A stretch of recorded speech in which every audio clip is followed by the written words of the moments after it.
This is the VTOMAN Jump 1500X portable power station.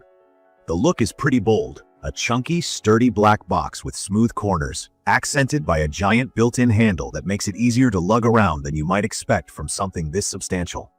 I remember when I first unboxed it, I honestly hesitated because the unit isn't some featherweight. It clocks in at just over 30 pounds. That's not super light, but considering the power it promises, it makes sense, and it feels rugged enough to inspire trust. Every part is solid to the touch, and the buttons and port covers are satisfying to use. For me, that translates into confidence, especially when I'm planning to take this out for camping or keep it as an emergency backup at home. From my experience, using the Jump 1500X has mostly been straightforward. Plugging in to charge it is a no-brainer, thanks to its clear labeling.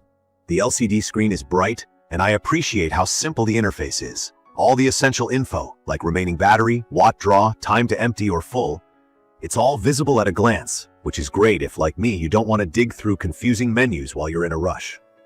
I tried testing its capacity with a few real-life scenarios, like running a mini fridge, my laptop, an LED TV, and even taking it outdoors to run an air fryer and a small portable heater at the same time. It surprised me. The pure sine wave AC outlets provided clean, stable power for everything, and the unit didn't quit even under heavy load. I actually wanted to see if it would automatically reset or cut off if things got too intense, but it instead limited the wattage drawn rather than just shutting off. That's pretty smart, and I could see this saving me a lot of hassle during a blackout or when I'm camping miles from an outlet.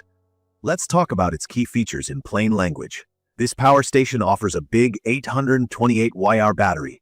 That just means it has enough juice to run things much longer than your average small battery bank. 1500 watts is its standard running output, and 3000 watt peak tells you it can handle brief spikes like when you first power on a device that needs more to get started. The LIFEBMS battery is a big plus for me. I looked into what that meant because, honestly, I wasn't totally sure at the start. Turns out this type of battery is not only safer, meaning less risk of overheating or catching fire, but it also lasts much longer.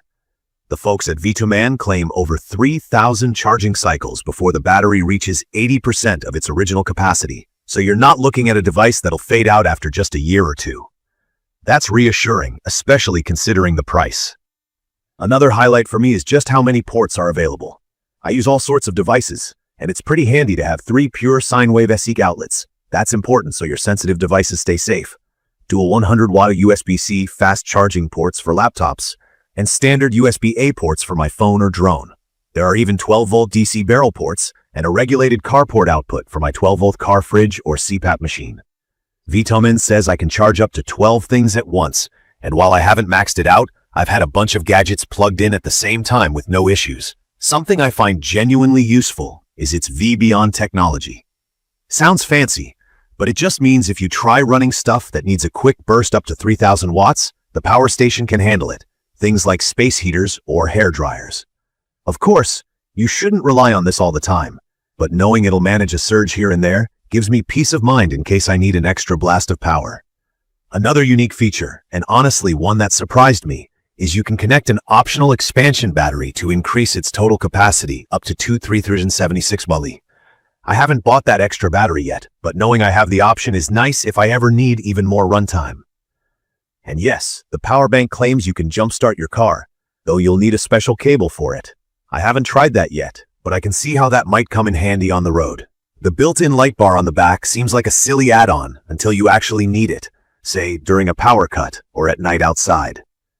I've used the regular light mode, but it also has a strobe and SOS feature for emergency signaling, which I appreciate for peace of mind.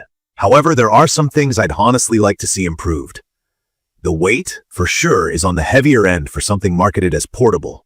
It's totally manageable for me when moving it from car to tent, but if I had to hike long distances, I'd probably look for something smaller. That said, you get more capacity in exchange for the weight, so it's really up to your priorities. I also noticed the fan isn't completely silent under load. There's definitely some noise, especially when powering hungrier appliances. It's nothing crazy, but it's worth noting if you want absolute quiet for overnight use in a tent. Another thing on my mind is the power throttling feature. While it protects the station from overloads, which is great for appliances or things like an air fryer, I double check before plugging in any sensitive electronics that need super steady high wattage, like specialized computer workstations. For regular laptops, TVs, or phones, you're fine, but I'd play it safe for heavy-duty setups. I wish the jumpstart cable was included, since that's advertised as a cool perk, but you have to get it separately. Also, the price is a little high compared to some competitors. While the battery technology and number of ports justify a lot of it, I think if you're only ever powering basic devices, you might not need something this serious. In my opinion, it's perfect for people who want serious backup for home during outages, or for off-grid travelers who value power and flexibility over ultra-lightweight portability. I'd recommend this for families or groups on camping trips, RV travelers, or anyone who wants one versatile unit to keep in the car for emergencies. If you're mainly hiking, I'd pick something more compact, but for car camping or home backup, this is a strong choice. In conclusion, the VTOMAN Jump 1500X portable power station is built tough, runs quietly enough, and offers a ton of power and versatility packed into a user-friendly package. I love having real-time info on the screen, a strong battery that's not going to wear out in a year, and a lineup of ports that covers pretty much anything I need to power. If you can handle the weight and the price fits your budget, it's a solid, reliable investment for peace of mind on the road or at home. If you found this quick review helpful, or you have questions I didn't cover, let me know in the comments below. Please don't forget to subscribe to the channel for more videos like this. Thank you for watching.